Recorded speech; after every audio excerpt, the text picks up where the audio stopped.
Everyone, আজকে আমি তোমাদের আলু পোড়া মাখা করে দেখাবো। তো আমি এখন দুটো আলু খুব ভালোভাবে পুড়িয়ে নিয়েছি।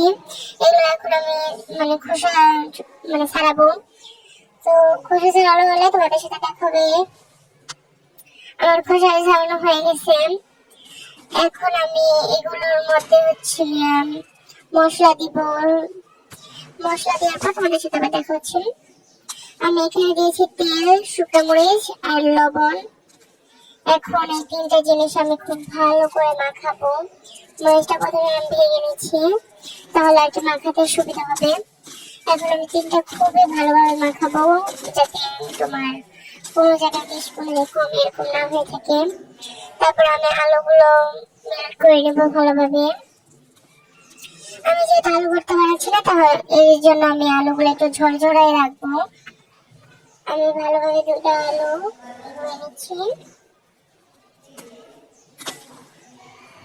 তারপরে আমি ভালোভাবে এটা মাখাবো।